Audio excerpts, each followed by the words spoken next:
Vic Fangio, Kellen Moore finally spoke as members of the Philadelphia Eagles coaching staff. Let me tell you something. If you aren't excited after the NFL draft, you got to be like me and have gotten excited after hearing them talk yesterday. We're going to talk all about what we heard from Vic Fangio, Kellen Moore. Am I overreacting to what we heard, which was little, but there were little tidbits in there. We're going to talk all about it, what we think this team, this offense, everything will look like. Guys, trending in the AM, Football Friday. We're live with your thoughts, opinions, and comments in 60 seconds.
And a very good morning, everybody, and welcome one, welcome all to Trending in the AM right here on Edge of Philly Sports. We are live, Facebook, YouTube, Twitter, Twitch. You know the drill. Hit the like, share, retweet, subscribe, follow. Wherever you are, hit those buttons to get everybody in the show to help spread the word of the number one morning show in Philadelphia, the only one where your opinions actually matter. And I'm your host, Phil Stiefel, right here every single morning. You can find me at Bearded Knowledge on all social media platforms. If I'm there, that's how you find me. And we got a fun one. We got a Football Friday on the agenda today. Pretty much all football talk today. And we are going to start with the fact that Vic Fangio, Kellen Moore both spoke with the media yesterday for the first time since they've been introduced as the offensive coordinator and the defensive coordinator of our Philadelphia Eagles. And let me tell you something. You got two huge, totally different personalities between Fangio and Moore. But both of them are massively different than what we had here last year. Hell, both of them are massively different than what we've had here for the last 2, 3, 4 years of coordinators. And I'm telling you, it's going to be a wild, fun ride this season with Vic Fangio and Kellen Moore. We got little tidbits. We got a little bit more of the personality and a little bit more of the theory from Vic Fangio than Kellen Moore. But we did get some information from Kellen Moore as well. Let me tell you something. For anybody that's been waiting for an old school style coach to be a part of the Eagles organization again, everybody's always like, when are we going to get the next Jim Johnson? Vic Fangio is not Jim Johnson, but he's old school. Old school through and through. 40 years of coaching experience. 40 years since he made his debut in Philly. I was on the fence on Vic Fangio, but after listening to him talk yesterday, I'm ready to run through a brick wall for Vic Fangio. And we're going to dive into different things, different aspects of it. Kellen Moore, on the other hand, pretty sure this is his offense after listening to him speak yesterday. Pretty sure the debate of whose offense it is, Kellen Moore's calling the shots on it. But he did use a lot of cliche terms, collaboration and just improving on the good, things like that. Kellen Moore, Vic Fangio said something that shows a huge difference between Vic Fangio and Kellen Moore. Vic Fangio said, hopefully this is his last stop in his coaching career. He's ready to retire soon. So you don't have him out there trying to do things to earn another head coaching job somewhere. So he doesn't talk like a guy trying to get another promotion in his career. Kellen Moore still has that coach's talk, that let me watch what I say. Let's make sure I don't step on any toes or anything like that. So there's a big difference there as well. But the Fangio frontness, the way Fangio spoke, the way Fangio talked about missing the good old days of two-a-day practices, it's exactly what Philadelphia wants to hear. It's exactly what the Philadelphia Eagles nation needs to hear. Guys, we're brought to you here at Trending in the AM and Edge of Philly Sports by SherryTickets.com. Great moments don't just happen. They happen when you are in the crowd. SherryTickets.com is easy to use and has no hidden fees. The price you see is the price you pay. Pay less, play more with SherryTickets.com. If you use promo code EOP10, that is EOP10 at checkout, on top of no hidden fees, you get 10% off your ticket purchase. If you need a more personal touch, call them 610-494-5050. SherryTickets.com also has theater tickets, concert tickets, anything you can't get your hands on. Don't overpay with the rest. Save with the best. SherryTickets.com. Promo code EOP10. All right, let's dive right into the comments. I know I got a lot of them, mostly from K1 and TMZ, but let's see what kind of craziness they're starting already. Eyes to the sky. Yeah, when I start out, I got to look down. I'm trying to share it out. I'm my own producer. There's a lot of producing that has to get done at the start of the show. More shorts? What? Oh, I did drop a little short from yesterday's show. There's no voiceover. Phil needs to get it done. I do what I got to do. Ben DiNucci, that Italian grinder, got cut. Who cares about Ben DiNucci? Phil needs a Billy Bass to keep the bro aesthetic. I do not want a Billy Bass. I do not want a vision of sleeping with the fishes hanging over my shoulder. And I think my fanatic and my sheep's mask is good enough and creepy enough. Rookie camp in Buffalo. Well, I don't really care about rookie camp in Buffalo. We are not a Buffalo Bills network. We are not a Buffalo Bills podcast. We don't give a rat's ass about the Buffalo Bills. Sorry. Hate to break it to you.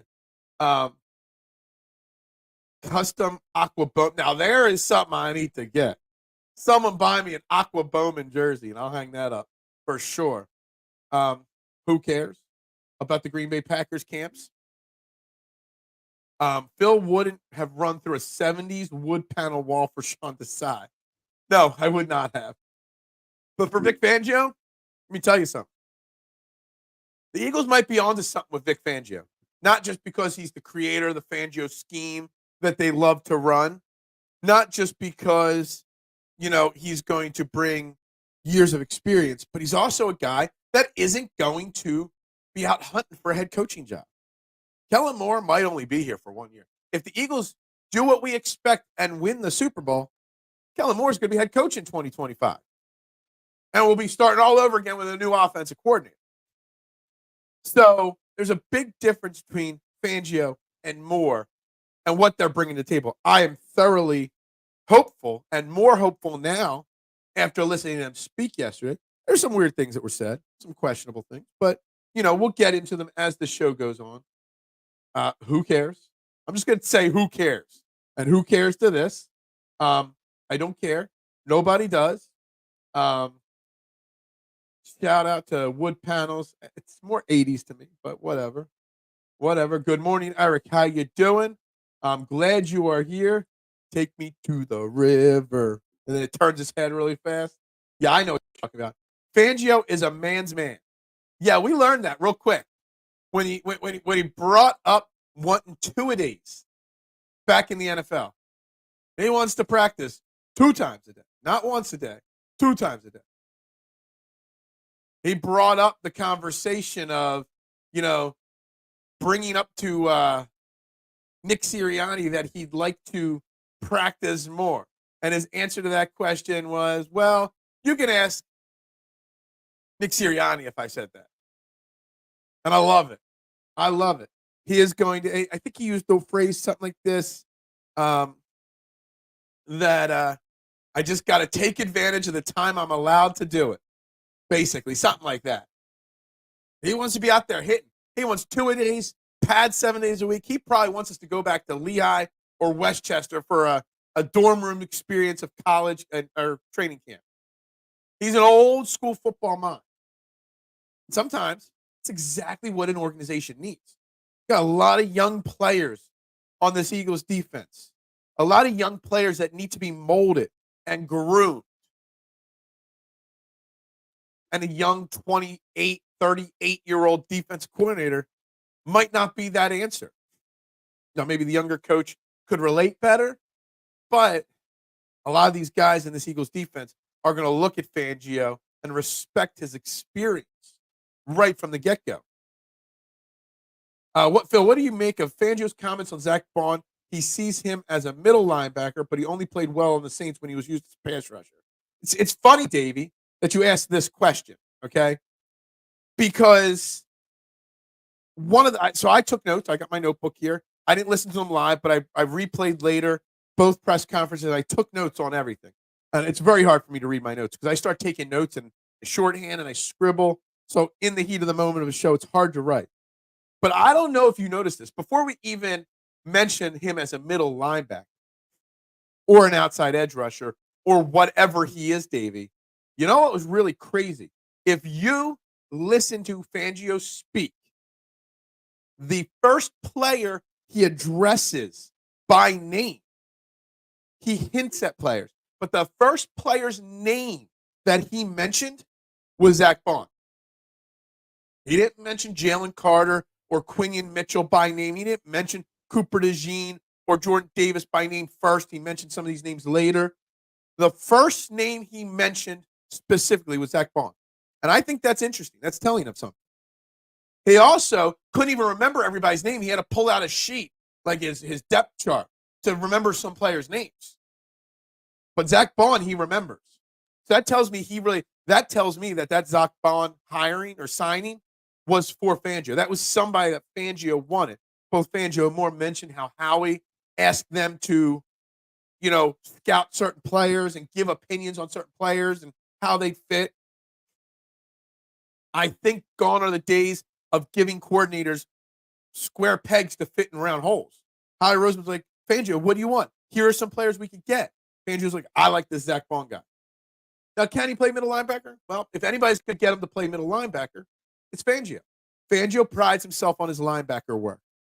So it's good. He did then follow up mentioning, Devin White, trying to get him back to his all-pro level, Nakobe Dean, getting him healthy and on the field. He mentioned all the linebackers, all the main ones. He didn't mention Trotter until Trotter was asked of him. Just saying. But that's my thing on Zach Bond. The fact that he was the first name he physically said in the presser, take it as you will. That's how I took it. He got the mask. He parted. Stop. It was last weekend. We talked about it on Monday. Good morning, Patty Bernard, the governor. What's going on? I will hopefully meet you on Saturday at the Streetlight Kitchen and Bar, where we will be live, starting at 2:30, EOP, giving away 2 free Phillies tickets, which turn out to be fireworks night. So make sure you come on out. I'll be there about 3 o'clock. I'll get there throughout the Phillies game and post-game live. Drexel Hill, 5400 Fern Boulevard, Holiday Inn and Suites, Drexel Brook Event Center, Streetlight Kitchen and Bar. I would love to meet you guys. Can't wait to meet some of you guys. Make sure you come on out and check out this live event. Back to the comments here. Kellen, the Process Junior Moore. I didn't get that from him. I don't make $10 million a year, so I have to practice. Okay? These coordinators instill a lot of confidence. I am, Todd, feeling super, super, uber confident today after listening to them speak. They clearly know what they're doing, unlike, you say something great, and then you throw the dig at Sirianni in there. Look, I'm excited. Nick Sirianni's got 2 very, very smart minds to work with. Just because he's got smart coordinators does not mean Nick Sirianni's not a good coach. Just saying. Phil, do you want me to hook you up with a Vote Trump poster for your wall? My God. Please, no. Stop. We don't do politics here. I could get into a funny pizza shop story later in the show if you bring this back up. It's from years ago, but we could bring up a funny story. Lehigh Valley, man, that brings back, man, I still remember watching, like, Gary Papa on 6 ABC News and they would be doing, their live 6 p.m. broadcast from camp, and all the players would bring in their TVs and their mattress pads, their covers and stuff like that for the beds, moving into the dorms for camp. Move into the dorms for camp was one of my favorite videos every single year. Probably. Good morning, Todd. How you doing, my man? Good. You made your first comment, then you wished me a good morning. I like the priorities. I think Fangio could be huge. Look at Andy's success. He had a stoic, consistent defense coordinator. Absolutely. And Johnson, Spags, Fangio, different types of coordinators. But that phrase there you used, he had a stoic, consistent coordinator. And Jim Johnson was never looking for that head coaching role. Vic Fangio is not looking for another job. Vic Fangio wants this to be his last job, whether it's 1 year or the next 10 years. He wants this to be it. He doesn't want to have to move again. He wants to be close to family. I love it. Like, I was on the fence because, I know everybody says, the Fangio system, you're getting the creator of it versus a knockoff. But I'm not a huge fan of the Fangio system. He mentioned, yes, they're going to drop their edge rushers into coverage. That is what they do. So anybody that's tired of seeing that, got news to break to you. It's going to happen again. But he's going to be that stoic. He's that leader. He's that, how do I say this? He's that father figure on the defense that you respect. You're not going to question him. You might question when Sean Desai says to do something. But when Vic Fangio says to do something, you're not going to do it. He's got the reputation. Cavs with upset. I was literally just reading on Zach Bond. Cavs went crazy. Don't really want to talk Sixers today, but rumor has it D. Mitch, Spider, might want to trade out of Cleveland. I'm not on board with that.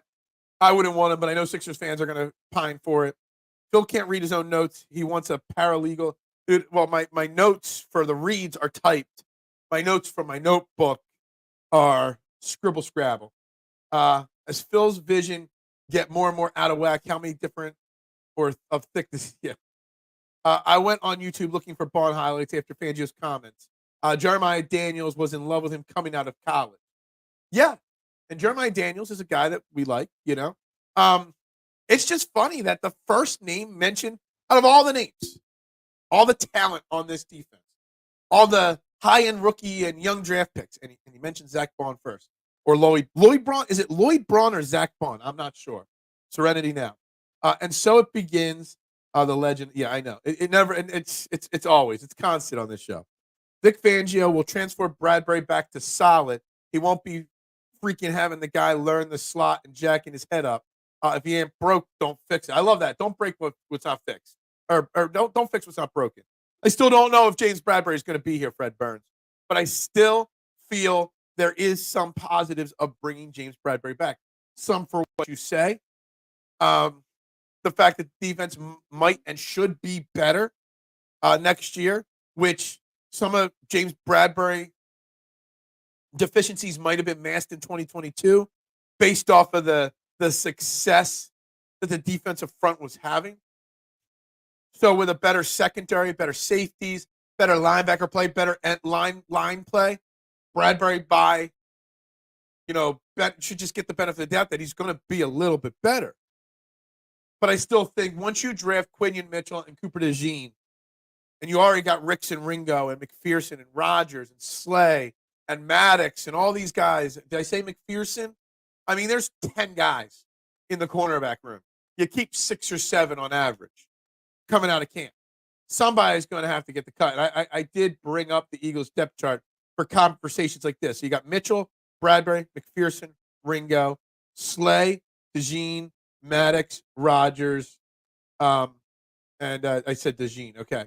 So you got 8 guys there. And I feel like I'm missing one. I really feel like I'm missing one in that list there. Ricks isn't even listed on the depth charts of this team anymore. That's how far down he's on the depth chart. So you got 9 guys for 6, 7 spots. So while I get it, and I think Bradbury could be better in 2024, I don't know if it's smart to even consider bringing him back. Guys, make sure you're hitting that like button. that share button, subscribe button. I greatly appreciate it if you do that for me. Yeah. You guys take things and you just run with them and you just never stop. I love it. It's what I love about you, but also drives me insane. And it gives me the shakes. Should I drive 8 hours? Yes. Yes. I dare you to try to give me the stunner. But if I hit you with the stunner before you hit me, you just drove 8 hours to take a stunner. Just so you know. Fangio has a huge set of cherries on him. Nobody's gonna step over yeah, exactly. Exactly. Sean Desai was smart, not dumb like everyone said. He's smart in one respect. I know things. I'm smart, not dumb like everybody else says. Did I do that impersonation well? Will be Tucker. Stop. We don't do politics here. We don't do politics. Phil needs merch cups with glasses and beard silhouette only. I used to have one. Only one person bought it. I got to rework on get my shirt site back up, my merch site back up and running. I think whoever Phil gives the Festivus poll should be president. What? I'm not giving my Festivus poll away to anybody. You latch on to things. You latch on to things too. Way too much. Let me look at my notes from Vic Fangio half here. Okay, let's see here.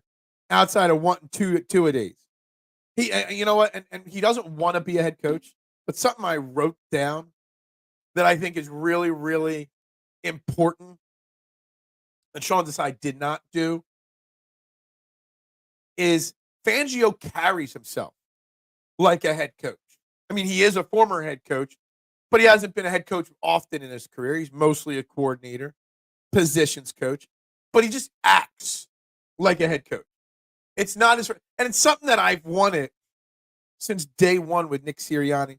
As soon as he was announced as head coach, I didn't want Gannon, and I didn't want all these young Steichen and Gannon, then Desai and Brian Johnson. I've wanted since day one a veteran coordinator under Sirianni. Sirianni, for his first 3 years in Philadelphia, has not had that veteran assistant coach that can give him advice, that he can pick the brain up, that he can be like, yo, I'm still young and still new at this. What do you think of this? Did I do something wrong this week that I could change? He doesn't have that sounding board. But now he's got that in Vic Fangio. And I think that is uberly critical, okay? He did make, so I'm reading through my notes here, and I'm trying to do that. He did make one side note. He did ask the media in the very, very beginning if they wrote some really nasty things because the Phillies lost the game the other day after breaking their 7-game losing streak. So he even brings a little comedy. And you know what? I think it's because he's loose and free. He wants this to be his last job. So he's not trying to impress anybody. He's just saying it the way it is. He wants a versatile system. Oh, this is something I just saw in my notes. He did mention he should have been the defense coordinator already.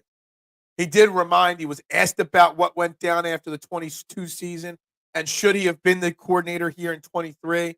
And he said he should have. But he didn't want to he said it was a fair assumption that he should have been the coordinator already here. Basically another big middle finger to Mr. Jonathan Gannon for screwing all that up. I just watched Rocky the other night. I watch Rocky pretty much whenever it's on. I can't wait to see a healthy Sidney Brown under the two-a-days and close watchful eye. Well, we're not getting two-a-days, Eric, just so you know. He wants two-a-days. We're not getting it. Now, Sidney Brown, kind of funny with the Quinyon Mitchell and Cooper DeJean. Nobody's talking about Sidney Brown anymore. Everybody was Sidney Brown hyped up last year. And it's not the case anymore. Like, I kind of feel like we've forgotten to an extent about Sidney Brown because he's hurt. I firmly believe Sidney Brown will not be playing until beginning of November, late October. My guess is that is the best case scenario for Sidney Brown. I might be off base there. I very well could be. But I think that is best case scenario. There's a chance we don't see Sidney Brown outside of on special teams this year. I don't buy this, K1. I mean, it could be true. I mean, you know what? Maybe I'm wrong. We see constantly in sports now, athletes with the advancement in medicine and rehab heal quicker.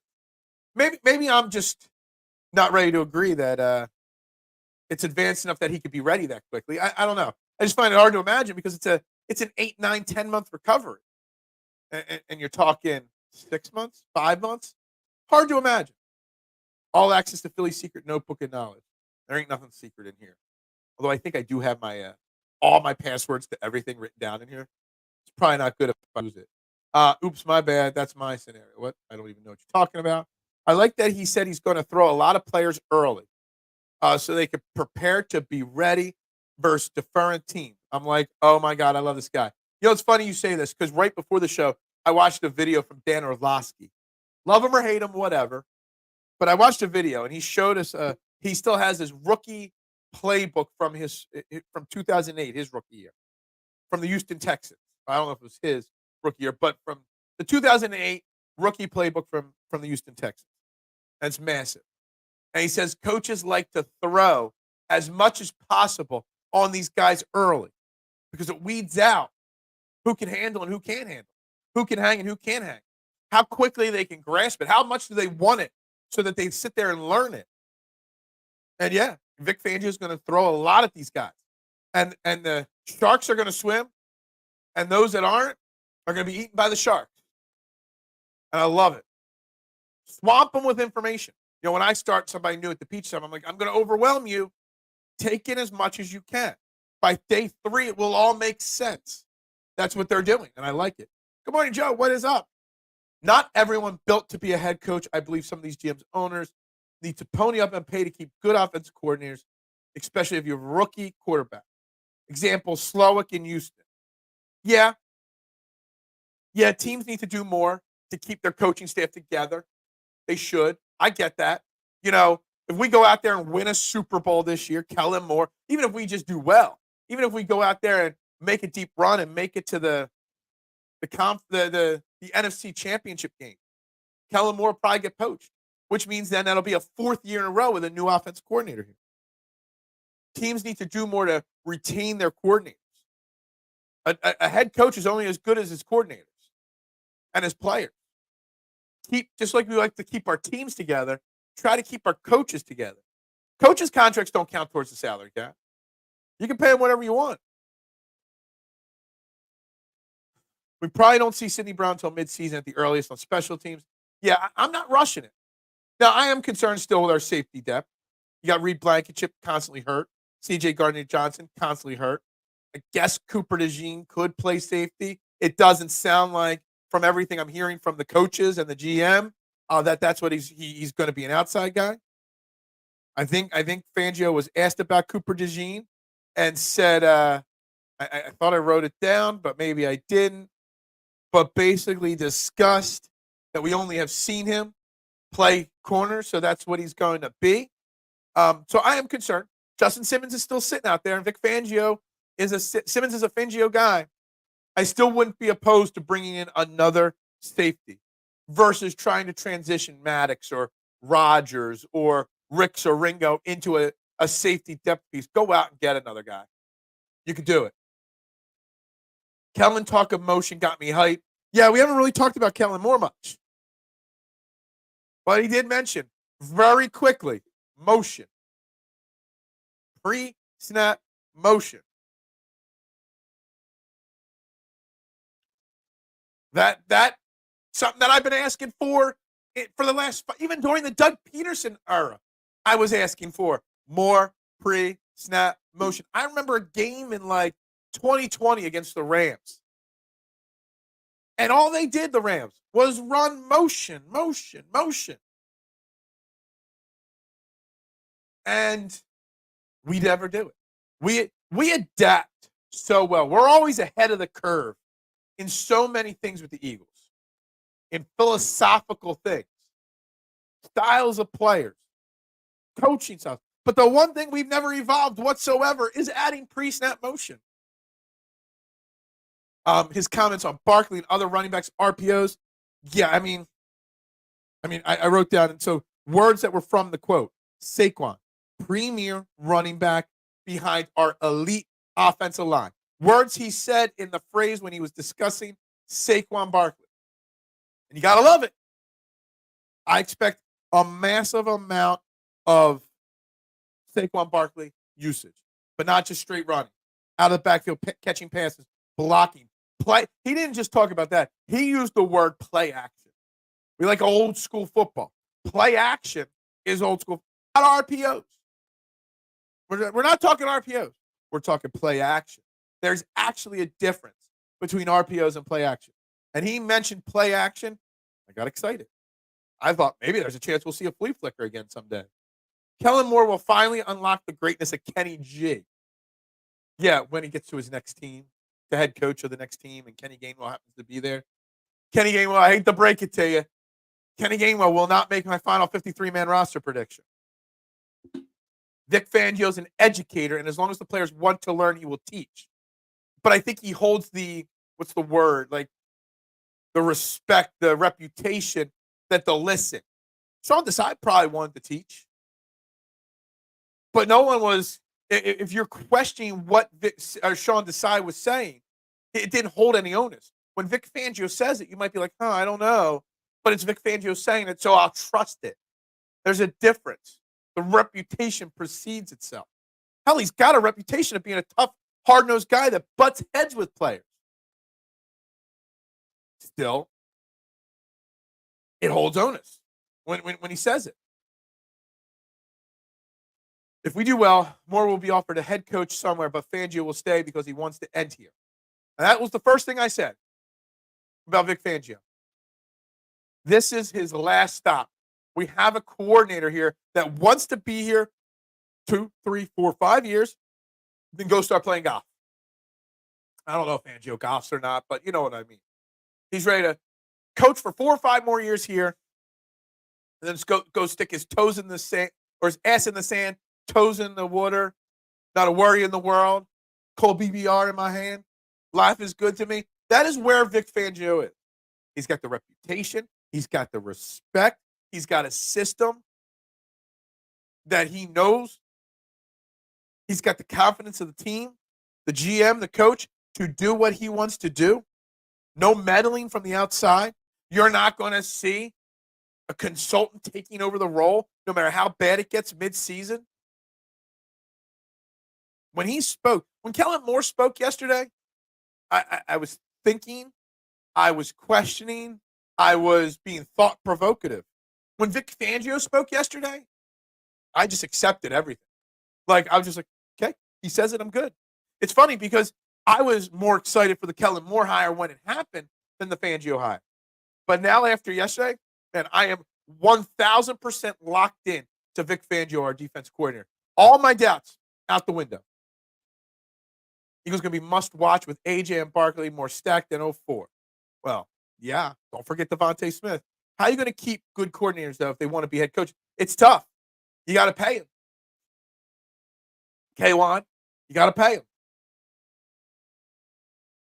If you like Kellen Moore, or let me rephrase this. Kellen Moore helps lead us to a Super Bowl, and people want him to be the head coach. You know, we've seen it. Different scenario because there was a legendary head coach in the place, but the Patriots for years overpaid McDaniels to be their offensive coordinator. Yeah, there was under the assumption he was going to take over after Belichick quit or retired, and that didn't happen. But you can pay a coordinator head coaching money. Money talks. Would you rather? You want to be every coach at some point wants their shot at the head coach. Every coordinator does, right? But most of the time, most of the openings around the NFL every offseason are on dreadful organizations. What would you rather? Go be the head coach at $5 million a year of the Carolina Panthers right now, or would you rather make $5 million a year and be the offensive coordinator of the Eagles? So if you pony up the money, maybe you wait, maybe you buy an extra year or two, which then till an opportunity he wants comes along, if that makes sense. That's an interesting question. Is AJ better than T.O.? I'm actually going to write this down. I want to get more people's thoughts on it. Is he better now? I don't know. Not yet. The body of work isn't complete on A.J. Brown. But I think when all is said, because T.O.'s a Hall of Famer, one of the 3 or 4 best wide receivers ever. You're trying to put A.J. Brown in the elite of the elite class. Maybe the third, Jerry Rice, Randy Moss, A.J. or T.O. That might literally be the 3 best wide receivers ever to lace them up. A.J. Brown could get there, but I don't know. You got to wait another 5 years or so. We haven't had motion in years, and we're going to get that. I see over here on my side screen lots of comments from Duck and everything. I'm going to try to fire through these and get caught up on comments here. I'm not interested in post-snap motion. Well, you just want them running forward. Post. What is up, Booch? The Booch is loose. How you doing, my man? Who will be our starting O-line? O-line? Is there a question about that? There's only one question. It's obviously Jordan Mailata, Lane Johnson, your bookend tackle. It's obviously Cam Jurgens replacing Hall of Famer Jason Kelce. Like, we don't even need to wait 5 years or the announcement. Just put Jason Kelce in the Hall of Fame now because we know it's going to happen. It's obviously Landon Dickerson, your left guard, the best left guard in football. The only question on the offensive line is your right guard. As of today, what is today? May 10th. It's Tyler Steen. But there is a scenario that there is a competition going on. Steen's the front runner at this moment. But Trevor Keegan, Matt Hennessy, even Mekhi Becton, all are going to fight for that spot. Right now, it's Steen's. I would say he's got a 2-horse length lead on the job right now. It's not a runaway. And there is a chance it becomes a photo finish like the Kentucky Derby last weekend. So you didn't think I knew horse racing either. I did. Kendall Milton, running back Georgia, could be good. He is one of our practice squatters. He could be. What if they offer Nick a front office position as a morale advisor and life coach? I mean, I think there is a scenario where, depending on how this season plays out, that Kellen Moore is big picture in the back of the head. Jeffrey Lurie's option. I mean, Kellen Moore interviewed to be the head coach here the same offseason as Nick Sirianni, did he not? I believe so. I think Nick Sirianni is the head coach for the foreseeable future, but I think they got to do a way to keep Kellen Moore if he's successful. I don't know. Kellen Moore, young, bright mind. Didn't do much in L.A. last year. Dallas never won anything with him there. Just say. Gainwell come off badly with interview snippet. Yeah, absolutely. You could see the frustration not getting the 1 slot and possibly losing the 2 slot. Absolutely. I think Gainwell's done. They're going to try to use him in a trade at some point, pick up a future draft pick. Fangio being here a few years will give our defense the consistency we have been missing since the Super Bowl run. 1,000% agree with you on that, Duck. And he's going to be here for a while. Look at what 2 seasons with the same OC and DC in place did for the Eagles. Absolutely. Did we win a Super Bowl? Maybe. Fangio is like Darth Vader. He hates sand. So you don't think Moore might be prompted? He's going to be prompted to be head coach. I bet you if somebody called right now and said, hey, we want to make a change, he'd be on their list. I joke that Sirianni is the head cheerleader, but the job of head coach is more than laying out schemes. He's still in there in every room. Yeah, look, I think a lot of people, I know you joke to an extent, Doug, but there's a lot of people that don't like cheerleader head coach Nick Sirianni. Let me tell you something. Nobody in Pittsburgh is complaining about the cheerleader that, whoa, my mind blanked out there. Not worried there. Pete Carroll did it, cheerleader style. There have been plenty of successful coaches that have been the cheerleader style. And I'm perfectly okay with it. Dan Campbell's having lots of success with it. Why can't I think of Mike Tomlin's name? I think of his name as I'm trying to say it. When I think of it, it doesn't come out. When I just let it naturally flow, it does. Tomlin, Carroll, Campbell. There's success in that cheerleader role. And it's so much more than just being a cheerleader. He keeps the pulse and makes sure that team is in good shape, then takes action. Yeah. And he has the right, if he doesn't like what Kellen Moore's doing, to pull play calling if he wanted to and stuff. There's so much. So much. I am perfectly fine with the style of coaching, the ranking system of the coaching and whose role is what. This is your two. AJ, my wide receiver one, Nelson. I don't know if he's better than Jefferson. I don't know about that. That's game day work, but there's work done during the week. Absolutely.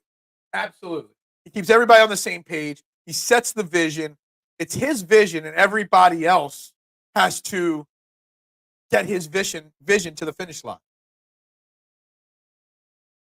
Yeah, I don't want to see that either. Let's not have Devonta Smith blocking on bubble screens, please. Maybe you know what? I'm going to call out the Eagles media members because if I was there, I would ask Kellen Moore. Probably not. Actually, this is very sarcastic. Why? What his thoughts are on bubble screens for the wide receivers that don't work, or tight end bubble screens that just don't work? Put some respect on Nick Sirianni's name. He is shockingly good at it. I still get hurt on the last one of the year, though. He gets paid to take our crap. He gets paid to take the heat. It's right there, taking the bullets for the players and the coaches. It's a role. It's a big role. Can Kellen Moore be assistant head coach? I mean, that's an option for sure. There's so much that goes into this. I want some consistency from our coordinators and seeing it that Vic Fangio will probably be here for a few years, barring a complete disaster, is good. And it gives Nick Sirianni that veteran voice. When him and Kellen Moore and Vic Fangio are sitting around having a little whiskey, Vic Fangio looks like a whiskey guy to me. Vic Fangio does. Kellen Moore looks like a wine spritzer guy to me, but I'm here. Good morning, Barbara. There's no need to have Gainwell here anymore. He's never been great. Yeah, for sure. You know 100% nothing about football. If you think Kellen Moore helping you, Helen Moore, get ready for lots of curl routes. Because I think Kellen Moore is going to help us. Is that a Dallas Cowboys logo? That's a Dallas Cowboys picture in your profile picture. It's either that or Detroit Lions, but I think it's a Dallas Cowboy. You're just bitter. You know what, though? I will say one thing. He said something in his presser yesterday, if you want to say this. And again, I know nothing about football. I'm just an idiot that talks 90 minutes a day and has a lot of people that listen. So I don't know anything. I'm just an idiot. And that's not because of what you said. I always say that. Kellen Moore did bring up the fact that it was great for him to get out of Dallas, not because of the situation, but he had been in Dallas for so long as a player, starting his coaching career. So he never had a chance to go out and experience life as a coach outside of Dallas. So he went to LA, didn't work out great, but he gained more experience there, and now he's here. I thought that was an interesting comment from him, saying that he had to get out of Dallas to experience more because, again, going right from player life to coaching life, then rising up the coaching ranks. I thought that was an interesting statement. 100%, I don't know anything about football. Thanks for sticking up for me, Eric. Fly, Eagles, fly. Yeah, that's right. All he runs is curl routes. I think he runs a little bit more than curl routes, but I'll take curl routes over bubble screens any day of the week. Look, if you're a Dallas guy, you know you've got first. We don't have to call names. We don't have to be whatever. We can have a logical conversation as Cowboys and Eagles fans. Kellen Moore is going to be better than what we had in Brian Johnson last year. And Kellen Moore is walking into a system with an elite wide receiver, two elite wide receivers, and one of the best offensive lines in football. And an elite running back on top of that he gets handed. Kellen Moore, if the offense stinks next year, yeah, Kellen Moore is a problem. But that's that. Kenny Gainwell headed to the Bills? Sure. I'll drive him there. And I'll stun TMZ while I'm there. We don't want him. Yeah, exactly. Helen. I guess that's an inside Dallas joke, but whatever. Kenny has headed to Jacksonville since they dumped Sanders. Carolina dumped Sanders, not Jacksonville. Barbara, the troll is back. No, she's not a troll. I love Barbara. Love her. Destroyed Dallas, then 1 year at the Chargers. I don't know if he destroyed Dallas. Dallas was destroyed for 20 years now. You may not agree, but I think your running backs were as last year. Don't agree. Bitter. I'm glad you like Kellen Moore. All right. What? No, I just mean you're a bitter Dallas fan because Dallas fans. There's a few of you. Lucio sometimes in the comments. He's a great guy. We have discussions, but too many of you guys are bitter over our recent success, for sure lack of recent success, that you can't have a conversation. You just come in slinging insults instead of having a discussion. This is a show about discussion. We discuss. Nobody's opinion is unwanted. But when you don't come in with an opinion, you come in slinging stuff, whatever. We can have a conversation about this. Man, you really don't like curl routes, man. You're talking more about curl routes than I talk about bubble screens. Draft Guru, give us the news. I want to hear the fans' thoughts on him. But see, we're not getting the thoughts on him. We're getting bad jokes, and that's it. But we could be getting information, and we would listen to him, and we would take it in. I would take notes on it, but we're not getting that. Yeah, exactly. I'll take the curl route. I'll take it. Phil should be shaking in his boots. Cowboys back. Yeah, exactly. Seriously. Super secret plays on 4-1 hook and ladder. I haven't heard the phrase hook and ladder in a long time. I really haven't. You will be worse. Okay. The Eagles team is head and shoulders way better than Dallas right now. So that's all I'm going to say. I'll just for shits and giggles, I'll throw my top 10 power rankings post NFL draft back up here on the screen. Notice a team I eliminated from that, not in the top 10 of the NFL right now. Yeah, exactly. But I don't know anything about football, so those power rankings are meaningless. Kellen Moore, better quarterback than Dak. Yeah. No, see, I can't even agree to that, TMZ. I can't remember that. I can't agree to that. Kellen Moore stunk as a quarterback. And I'm actually, like I said 1,000 times before, I'm a Dak fan. Dak the person's a good dude. And if he was on another team not named the Cowboys, I'd be cheering for him. If Dak Prescott was, say, a Bengal or a Buffalo Bill or a Charger, I'd own a Dak Prescott jersey. Can't own a Dallas Cowboy jersey, though. Remember this lovely Friday morning. I don't know where you are, if you're in Dallas or anywhere, but ain't a lovely morning in Philly. Dude, it's going to be 50 today. It was like 80 3 days ago. High of like 51 in my town. A low. Tonight when I'm driving home from work at 8 o'clock, it is going to be in the mid-40s. And then it's going to be 80 next week again. Like, what the F?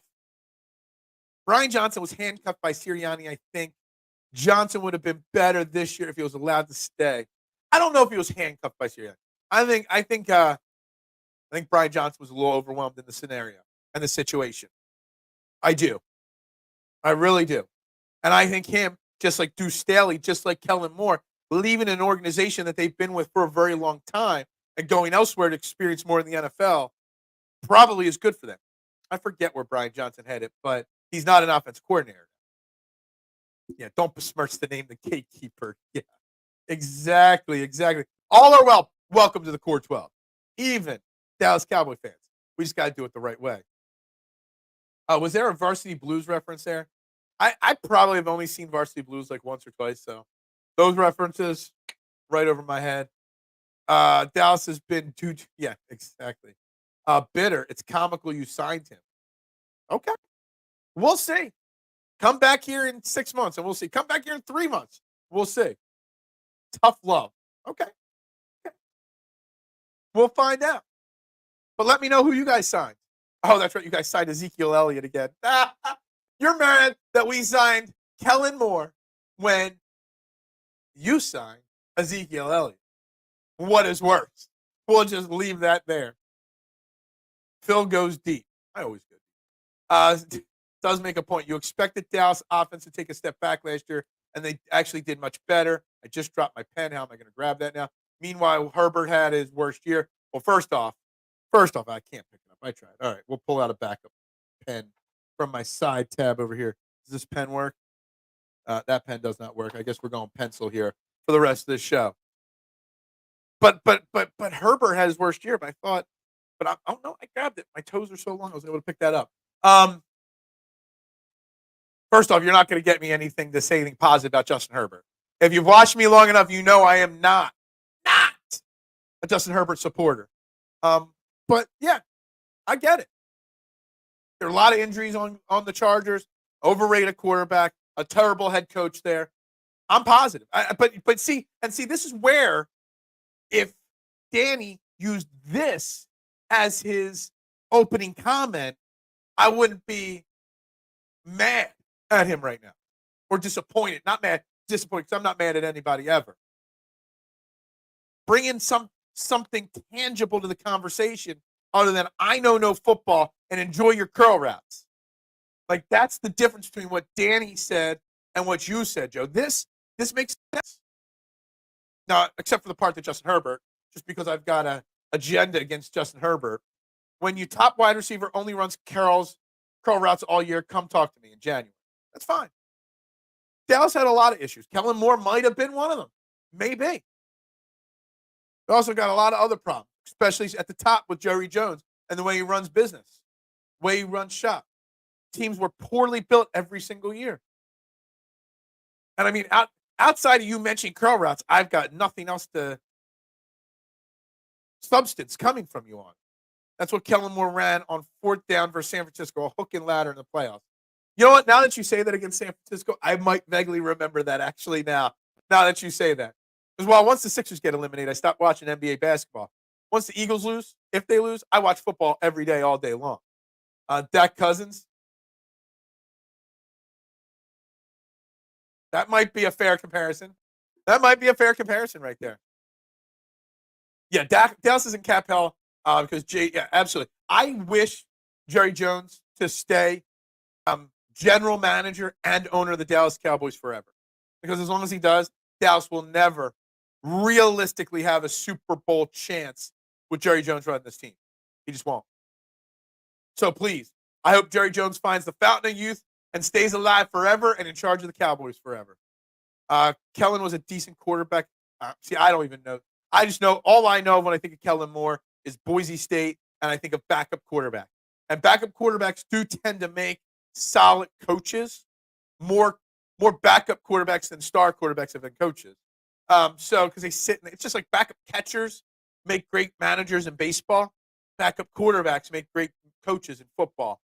I can't say that I've watched a lot of Kellen Moore in-game footage. Followed your suggestion.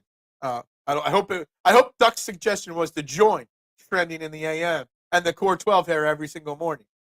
Exploits how you liking this show. Oh, you're asking him. Hey, we do this every day. Brian Johnson was an awful hire.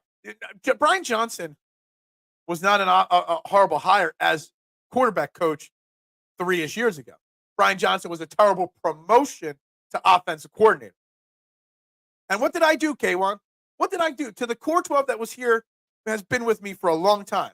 You know, I was talking last year, and I questioned Brian Johnson's ability to be a play caller, having never done it in the NFL. We were coming off a Super Bowl. We wanted to get back to the Super Bowl, and you're putting a first-time play caller in a position to fail. I talked about that last offseason, if you remember, K1. I don't know if you had joined the Core 12 yet by that, but I did. Now we've got an experienced play caller. Whether he calls curl routes and hook and ladders or bubble screens, we've got an experienced play caller that hopefully has learned from his mistakes, gained more knowledge, hopefully is growing as a coach. All I'm saying is a tough way. My bad. Get ready for all wide receivers to run curl.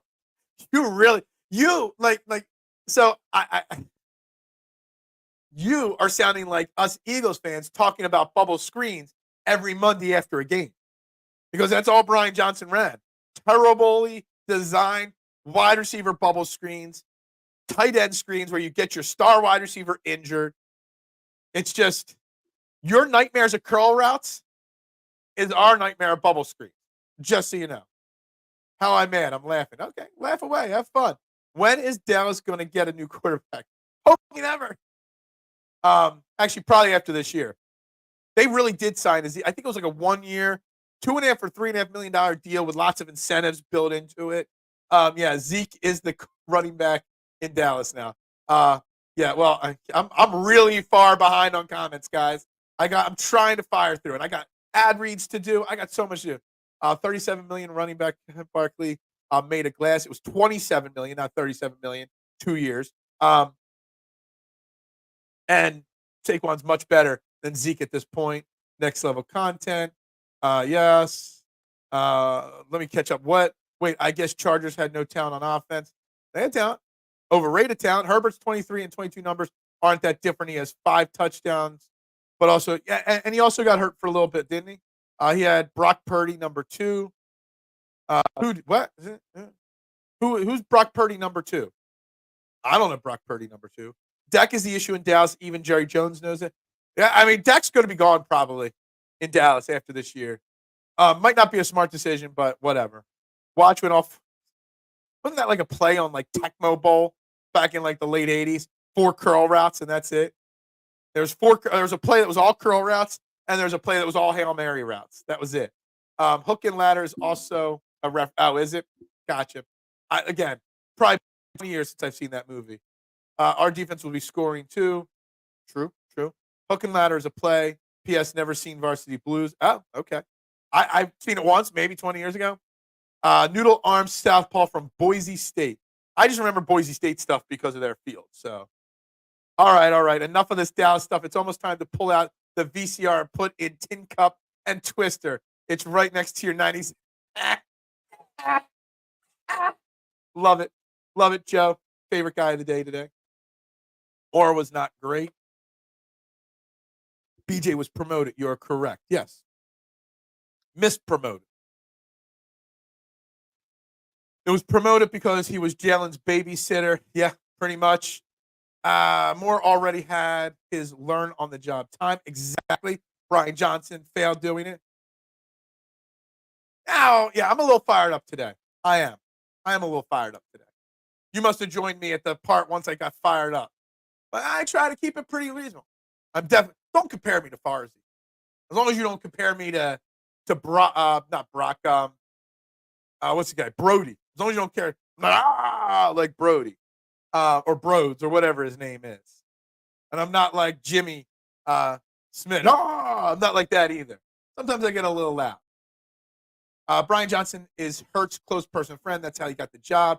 Absolutely. And Barbara, you weren't part of the morning show commenters last offseason. Again, this show's been going on for almost 3 years now, guys. This football season will mark the 3-year anniversary of trending in the AM. Okay? Started in November of 21, I believe.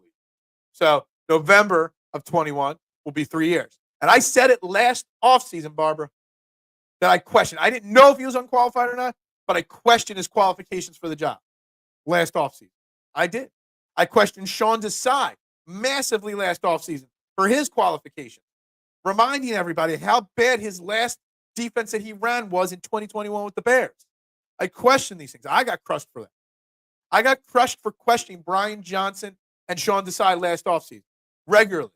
And the core regulars have been with me for years in the comments. We'll validate that I said that. Yeah, he's on. He submitted his AARP application already. I watched 4 years of Kellen Moore. All I'm saying, get ready for 4 Cal routes. Man, literally though, please give me something else. Do you have nothing else to say about Kellen Moore other than curl routes? But at least I love seeing a Dallas fan admit that Jerry is the problem. Can I just compliment a Cowboys fan for admitting that Jerry Jones is a problem? Because most Cowboys fans I've interacted with tell me that no, Jerry Jones is awesome. And Danny, I'm going to ask you this right now. If I turned on Dallas Cowboys sports talk radio, would there be more callers calling in complimenting Jerry Jones or complaining about it? I would really love to know the answer to that. Exploits fair, and he also covers all sports. I try to do it all. I try. Sounds like he might need to. Yeah. All right. So with that, this show is brought to you every single day by Cherry Law Firm. If you get hurt at work or in a motor vehicle accident, personal injury, or affected by criminal law, call David R. Cherry at the Cherry Law Firm. He's here to fight for you and get you what you deserve. Give them a call, 610-565-0300, or go to cherryinjurylaw.com. Let David R. Cherry fight for your rights. Again, 610-565-0300 or go to cherryinjurylaw.com and let him know that you heard about him here on Trending in the AM and Edge of Philly Sports. Back to the comments. I got so many to catch up on. Ready, set, that's my Tecmo Bowl impersonation. Dak will never win a championship. I can admit that. Yeah, see, Danny, I'm torn on Dak. I hate Dak because he's a Cowboy. No offense. You probably hate Jalen Hurts because he's an Eagle. Whatever. But I like Dak Prescott, the person. He seems like a good dude. I loved when he spoke up years ago about mental health because when his brother committed suicide, I became a supporter of him when that trash can of a Skip Payless bashed Dak Prescott for mourning his brother. It made me even a bigger Dak Prescott fan. But yeah, Dak Prescott is a championship caliber quarterback. I don't know. I think if Dak Prescott went to the perfect team, the perfect system, maybe he could win. Because remember, Trent Dilfer won a Super Bowl. Brad Johnson or whatever his name won a Super Bowl. Eli Manning's won 2 Super Bowls. So in perfect situations, maybe he could. But you're never going to win a Super Bowl because of Dak Prescott. That's how I describe Dak Prescott. I'm just freaking ecstatic that we have proven and experienced coordinators. All the other noise I just block out. The experience is definitely there with Vic Fangio. Love it, Jose. Vic Fangio, again, I question the Fangio hiring, but I'm ready to run through a brick wall for Vic Fangio right now. 1,000% ready to run through a brick wall for that man. I want to try out for the Eagles and be on that defense. Yeah, you're trying to cue me up. We're gonna save that one for a few minutes. But guys, we're past the hour mark. We got about 28 minutes in the show. Make sure you guys hit that like button, that share button, that subscribe button, that follow button, that retweet button. Tell everybody, get interact with this show. Everybody get in. Please. Those likes and shares and subscribes go a long way to help us small-time content creators grow their audience, grow their content, and really help bring as many people in the conversation. A few of you are asking for 2 to 4 hours a day from me. Well, you better get those likes and shares up. We can't have days with 100 views on YouTube, 200-300 on Facebook, 200-300 on Twitter. We need this show to be doing 1,000, 15, 2,000 views a day if you want more of my time. So you got to do the legwork if you want it, guys. Cowboys Super Bowls on Betamax. Yeah. The Cherry ad read. Johnson should have been given the role of assistant offensive coordinator to give him a bit more experience. Or just leave him as quarterback coach. Everybody kept asking for Deuce Staley to be the offensive coordinator here in Philly. He was the running back coach here for what felt like 300 years. We kept passing over him because he probably wasn't an offensive coordinator material. He leaves here, and guess what? He's still just a running back coach, an assistant head coach. Some people are just not made to be offensive or defensive coordinators. You've got a lot of responsibility on your plate doing those jobs. Some people aren't geared for that. Brian Johnson might just not have been geared for that role. Bruiser Brody. What about Bruiser Brody? Bruiser Brody randomly followed me on Twitter. And I don't know why. I've never interacted with him. I don't even know if I've ever said his name. Maybe not Bruiser Brody. Maybe it was somebody else I'm thinking of. Some professional wrestler that looked like Bruiser Brody followed me. I don't know. Broads Media. Look, I don't say anything negative about Broads. I don't like his style. Barbara, but I think the guy unfairly got cut from the best show period, or whatever the hell that show is called on the dial. I think Tyrone, who I like Tyrone in the assistant role. I don't like Tyrone in the lead role like he is. When Tyrone was number 2 to Mikey Miss, I like Tyrone in that role. Broads, I think, should have been kept. They could have cut other people, but the state of media is falling to pieces. The main media is falling to pieces. And I got a really good guest lined up for next week on Tuesday. Former writer for the Inquirer, and I think the Daily News Live, Inquirer and Daily News, okay, wrote for them for decades. Mark Perner is going to be joining us next Tuesday at 8:30 a.m. for about 30 minutes. We were talking basketball, so he wanted to come on to talk Sixers basketball in the NBA. But then with all this stuff happening in media and cutbacks and whatnot, and how the state of media has changed, I messaged him. I'm like, we're going to have to talk about this as well. And he's like, he could still be working, but he retired because of the state of media. So I can't wait to talk about the state of local and national media with Mark next week. CBS Sports, Cody Benjamin had Purdy number 2 in his quarterback rankings for, well, that's just asinine. Now, I think Brock Purdy is better than most Eagles fans are willing to admit, Adam. But number 2, I don't know.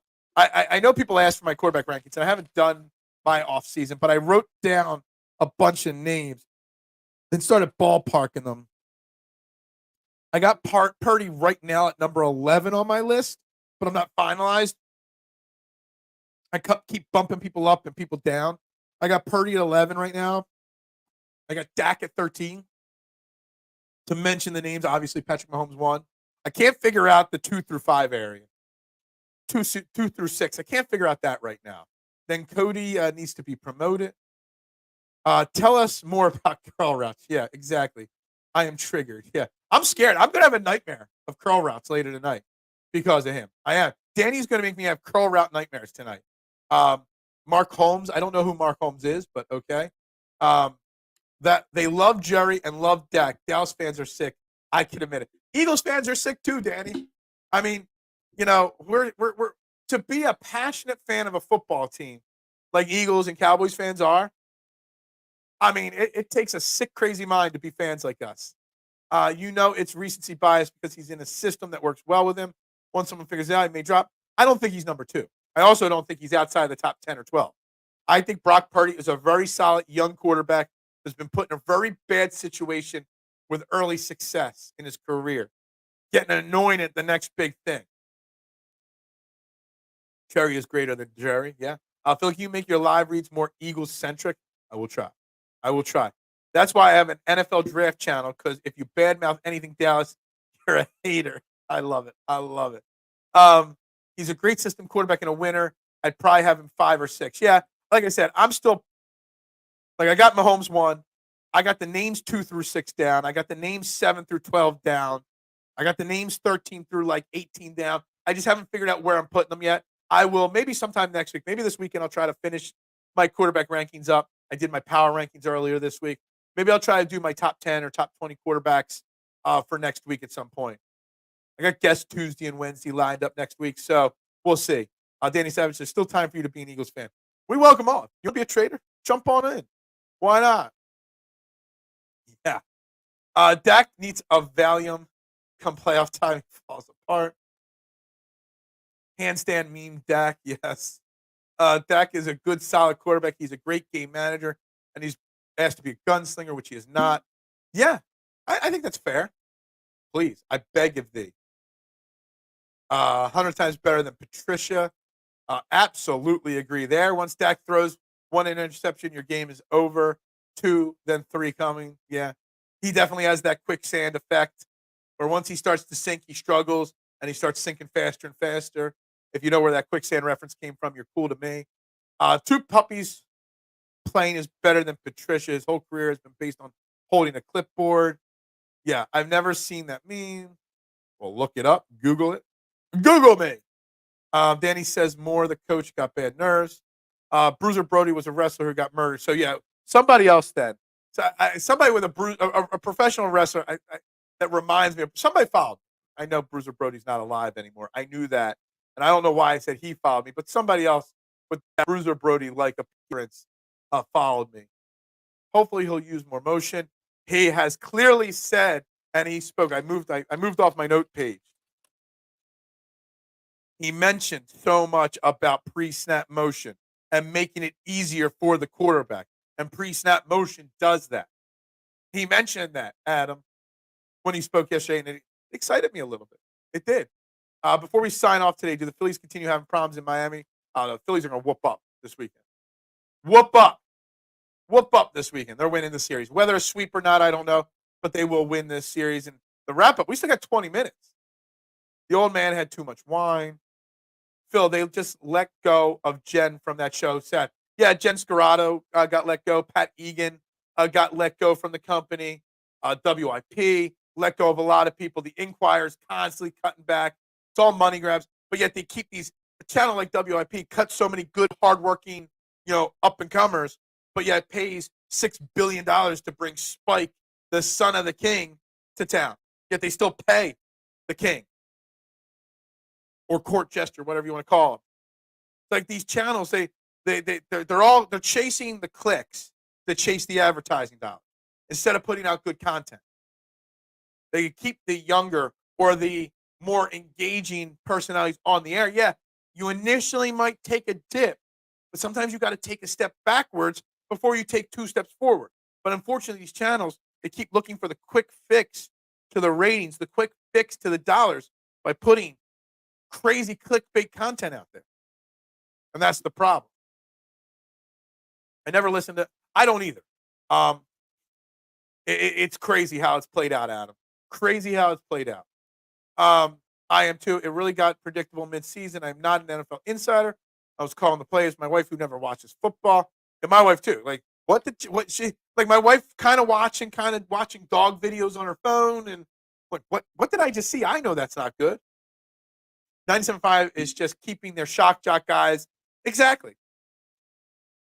And this isn't to plug myself. There's plenty of guys like myself that could do the work that they do there. But we don't go about the shock jock style. The shock jock is instant clicks, clickbait material. Brings in those advertisers look for the click rate just as much as the viewing now. They do. And that's a sad state of what the media and the reality is. San Francisco losing half its defense, and you want Purdy to score points. Yeah, I'd be more concerned about Purdy, not because of their defense, but if they trade Ayuk and or Debo at any point this offseason, I would be concerned then. That would concern me. Purdy might look this good because he's got the second or third best wide receiver tandem outside of Philly on their team. Some would argue it's the best tandem. I would. Get off the bench and in the game like Hurts. Culture. Yeah. There you go. Draft Guru, yeah. San Francisco will be interesting to see next season because, okay, so I want to put something else. I'm going to share something. Let me fire through these here.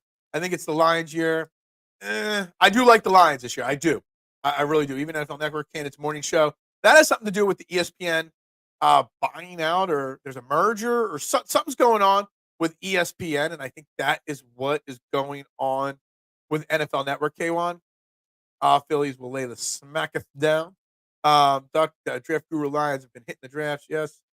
Pause. Yeah, I just got to fire through these. Phillies pitching and hitting has been so good, absolutely. I call Howard Eskin Dr. Dope. I call him the clown. Court Jester.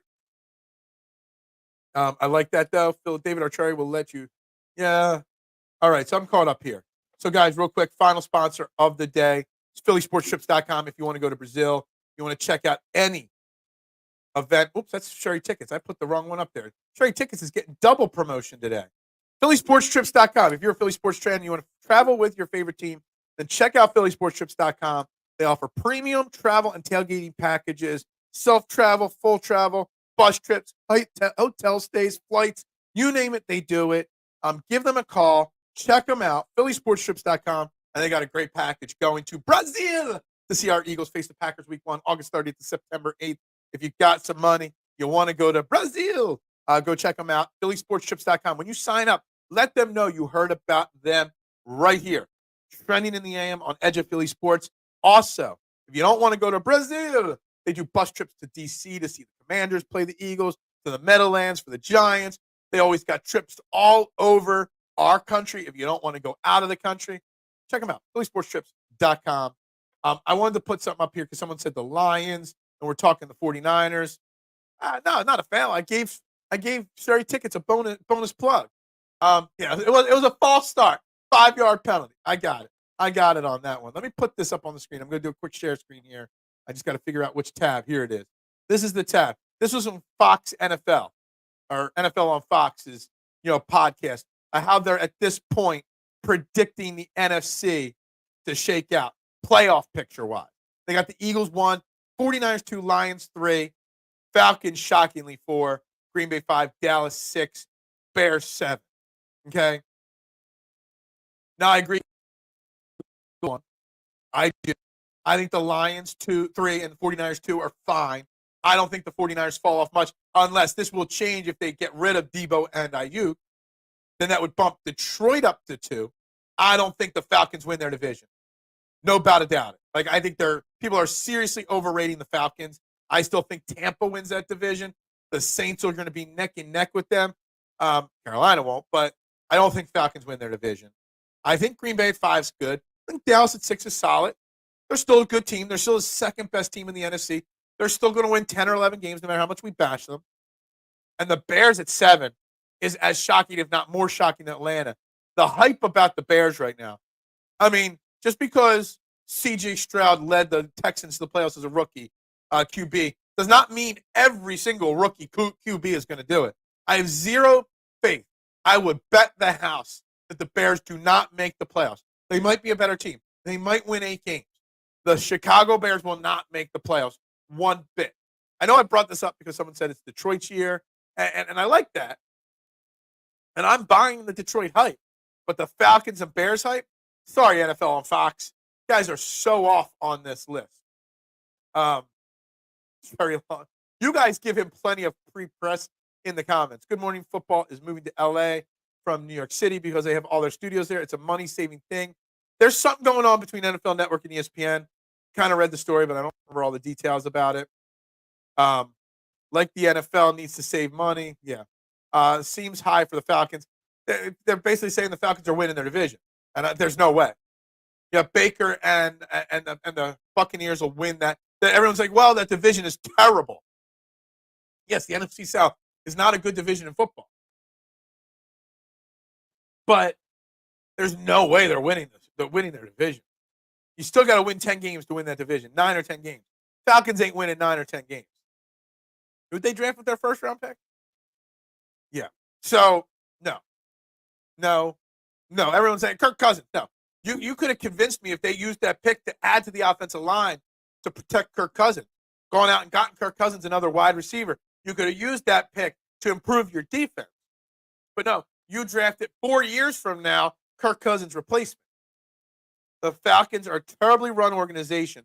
The Falcons will not win that division, in turn, not make. I would put the Bears making the playoffs as the 7th seed higher in the likelihood than the Falcons doing. And I don't think the Bears make it one bit. Yeah, over the last decade, Eskin's become a clown. He's become I call him a cartoon character of a former respectable person. When I was a kid, I idolized Howard Eskin.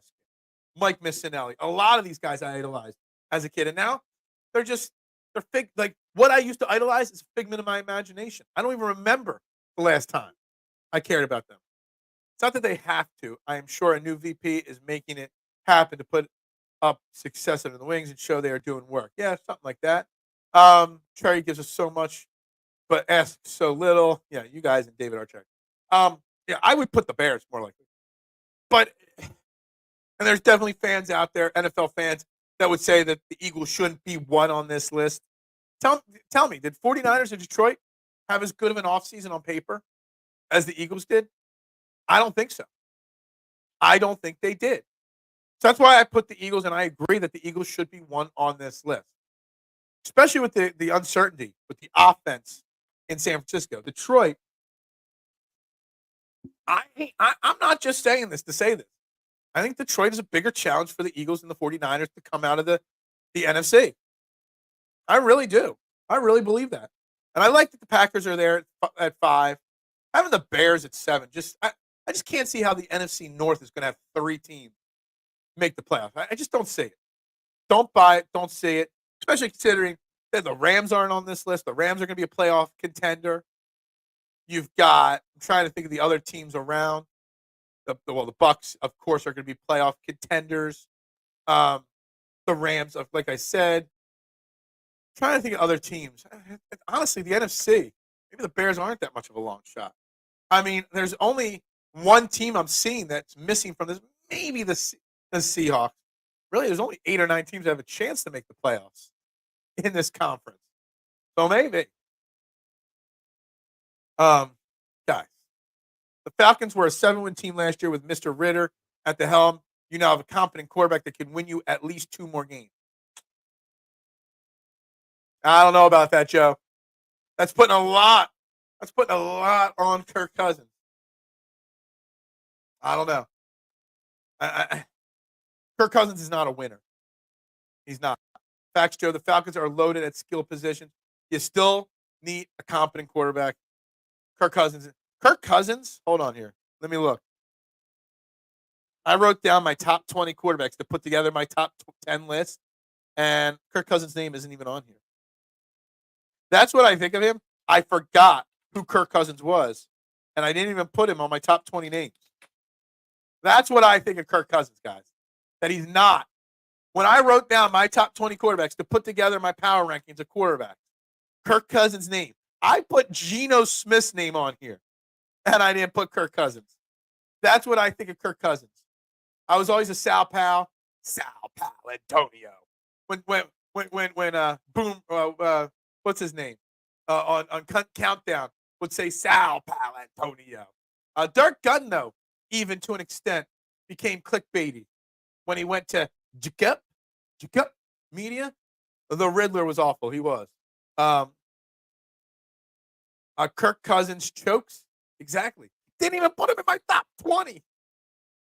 Lions division stinks. The Lions division's got two really good teams in the Lions who are going to be elite and the Green Bay Packers who are on the up and up for sure. So the Bears have to win to make the playoffs like this says. The Bears got to make the playoffs as the number 3 team in their own division. Is Love good? Jordan Love is good. Is Jordan Love great? Time will tell. I need to see more. We only really saw 6 weeks of good Jordan Love last year. It was the Thanksgiving Day game is where a light switch flipped and he became good. I need to see it for a full season. We'll see. One-legged Kurt will be 10 times better. I don't know about that. It's putting a lot. Caleb humbled. Caleb needs to be humbled. Needs to be humbled. Sam Darnold, yeah. Don't know Chris Berman. Yeah, I don't know why. I know Chris Berman. When he would say, Sal Pal Antonio. Rumbling, stumbling, and fumbling. All the way to touchdown. Stop. He is a top 20 quarterback. I agree, Joe. But when I was thinking, I didn't have a list of quarterbacks to rank. I just was thinking of every team and their quarterback. And how little I think of Kirk Cousins, I forgot about Kirk Cousins' name when I was writing down my top 20 names. He'll probably be somewhere in that 15 to 16 range on my quarterback list when I release it. Next week, maybe. I'll release it when I need content for the show. Having 2 solid guests booked next week. Don't know if I need that extra content or not. We'll see. But that's what I think about him. I think he's the smartest man in the world. The fact that he's making $400 million in his career to be an average quarterback is insane. I like Sal Pal when he's been a guest on his show. He's a little radio personality but when he's doing it, his analysis is still very good. I've heard stories of people chatting with him at like Wawa gas stations and stuff. He's a good dude. Legend. Yes, Phil, I am trying to get you canceled. Why? Why do you want to get me canceled? Don't cancel. Don't cancel me. Don't get me canceled. I am. Never get canceled. You can't cancel me. What are you going to do? Tell me I'm not allowed on Twitter to go live or on YouTube to go live? You can't cancel me. You can't handle the truth. You can't cancel me. Plus, I'm too smart to get canceled. Guys, real quick. Final 5 minutes of the show again for the third time. Shout out to SherryTickets.com. Shout out to PhillySportsTrips.com. CherryInjuryLaw.com. And, of course, guys, I want to remind everybody, live tomorrow, 2:30, Streetlight Kitchen and Bar in Drexel Hill at 5400 Fern Boulevard, Drexel Brook Event Center, Holiday Inn Suites. EOP will be live, doing pre- and post-game live for the Phillies game on location, watching the Phillies game, shaking hands, kissing babies. I will be there by about 2:30, 3 o'clock. We'll be giving away 2 free tickets to the Phillies fireworks game Friday, June 28th. Make sure you go. All you got to do is show up, and you're entered to win 2 free Phillies tickets to a fireworks game. Plus, the bonus is you get to meet me. And as I say that, I'm pointing to myself, but you can't see it. You'll get to meet me if you go out. I'd love to meet you guys, buy you a beer, have a good time. I greatly appreciate it. If you guys came out and supported the EOP family, Big Al will be there. Patty will probably be there. Some of the Phillies post-game and pre-game guys will be there. We're going to have a great time. Phil on the pregame, I will definitely hop on the mic. You got a better chance to get me on the pregame segment for a segment than the postgame. I don't know if I could do 5 hours. I am driving, just so you guys know. I am driving an hour and change to get to this event. Drexel Hill ain't close to Coatesville, just so you know. It ain't close. I am making this a special appearance. I live out in the boondocks of nowhere. All the great content creators, all the great networks, when they do things, they do them an hour from me. Sometimes further. I was invited to one event once for a really big network to appear. That was like an hour and 30 minutes from my house. Like, dude, guys, I got a life, man. But I will definitely come on for a pregame segment. If Phil gets canceled, he will have good representation. Yeah, if you try to cancel me, I'm just going to call David R. Cherry of the Cherry Law Firm. Don't you worry about that. Look at my comment before the canceled comment, and you will see why. I like Sal Powell. When he's being a guest on the show, he's a little radio like, but when he's doing is announced, I don't get it. I'm still missing it. It's going over my head. It's going way over my head. Guys, final 5 minutes of the show. This has been another awesome week. We've had great guests like Luke Arcani yesterday. Some great content from him. We've talked Phillies a lot this week. We've gotten back into the Eagles. Last year during the offseason, I tried to dedicate Fridays to football. We called it Football Fridays. We tried to do that today. We actually didn't even cover half the notes. Let me just run through my notebook here. I talked a lot about of my notes from Fangio, Devin White. I mentioned him briefly.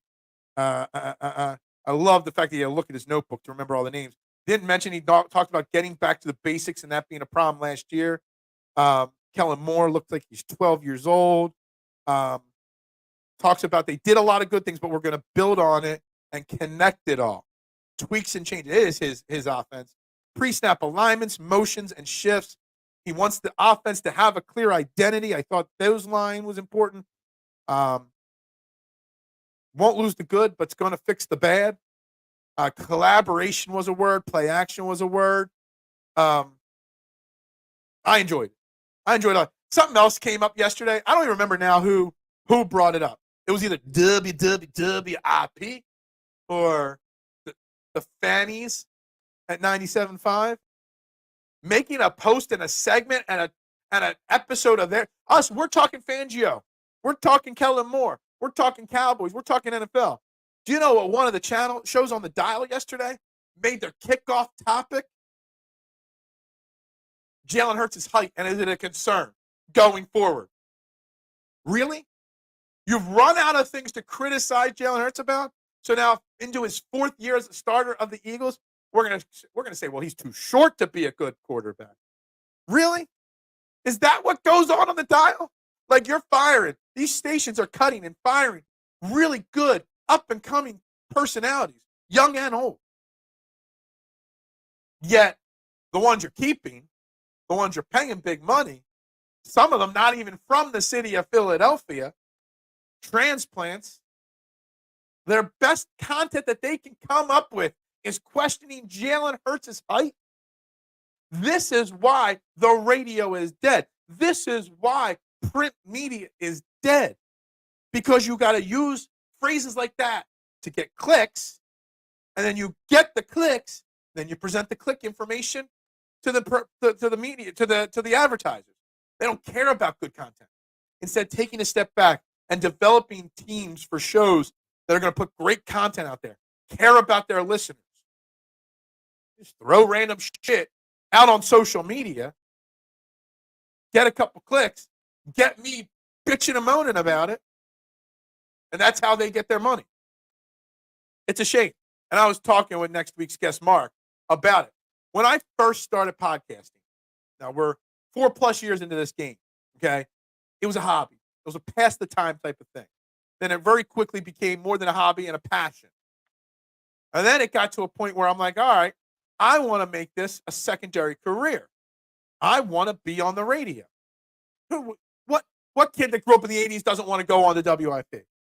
But in the last couple of months, as I've continued to evolve, because I'm evolving every day on how I do this, okay, I've come to the realization, sure, yeah, I would like to be on the radio once or twice in my life. I've been on TV twice now. But my goal is no longer to get a job working for WWWIP or the fanny pack. My goal is to make trending in the AM on EOP or wherever it is, wherever you're listening to it in the world. I'm sure somebody's stealing it and streaming it somewhere. The best morning show there is. The best content there is. I want to steal viewers and listeners from WWIP and the fanny pack. I want to steal their viewers and listeners and get them here. My goals have changed because I'll never compromise. I'll never say asinine stuff like, is Hurts' height a concern for you going into 2024? Are you stupid? Come on now. Well, it's where I live now, man. I actually live in East Fallowfield, but no one knows what East Fallowfield is, so I just say Coatesville because Coatesville's 1 minute down the road. The sacrifices Phil makes for his art should serve as a message to us all. That's right. The sacrifices I make for the pizza shop. Side note, guys, I met with my tattoo artist, Johnny Vega, yesterday. My next tattoo. Next Saturday, 1 o'clock. When you meet with your tattoo artist to go over the design is the most exciting moment of the tattoo process. Let me tell you something. Phil's standing up for the little guy. No, I'm standing up for all the people. Standing up for everybody. We deserve better sports content. If we got better sports content, I wouldn't need to do trending in the AM. I'm trying to be the voice of reason here. But Bryce Young is going into his second year. His first year, he stunk ass. Jalen Hurts in his first year led the Eagles to the playoffs. His second year led the Eagles to the Super Bowl. Third year, back to the playoffs. And we're still trying to find random threads to hate on Jalen Hurts in the media. Shit, I lost track of time. You guys got 2 minutes of bonus time with no tips. And just because you can't tip on YouTube, you can still tip me. Facebook stars. I got my PayPal and Venmo linked in the bottom down there, guys. Thanks to Duck earlier this week for hooking me up with a cup of coffee. I appreciate it. Guys, we got to wrap this up. What do we want? Better content. When do we want it? Now. What do we want? Better content. When do we want it? Now. Well, now it's time to wrap this show up and say goodbye. Fantastic week, guys. Mark Perner next week. Buddy Walters, nephew of Buddy Ryan, cousin of Rex and Rob Ryan, will be joining me. He runs his own football agency. So we're going to be talking football. We're going to be talking draft processes. He's a newer agency over the last couple of years. First time getting some of his clients into NFL camps this year. He's got a lot of guys in the USFL and indie league or indoor leagues and European leagues that he represents. But we're going to tackle the conversation of the gambling aspect and why with him as well and what he does to help groom his clients to get them ready to play professional sports and to be professionals the right way. So 2 great guests, Mark Perner and Buddy Walters, next week, Tuesday and Wednesday on this very show. So look out for that. But I got to wrap this up. Adam, thank you for joining in for the first time ever. I'm just clicking like on all your comments. I can't do it. I can't do anymore, guys. Got to get to work, guys. For that, I am Phil Stiefel. This is Edge of Philly Sports. Stay locked in. Jam-packed episode. We got post-game show and Steel Steps later tonight on the channel, guys. With that, I will say one final time. Guys, really simple. Go Birds!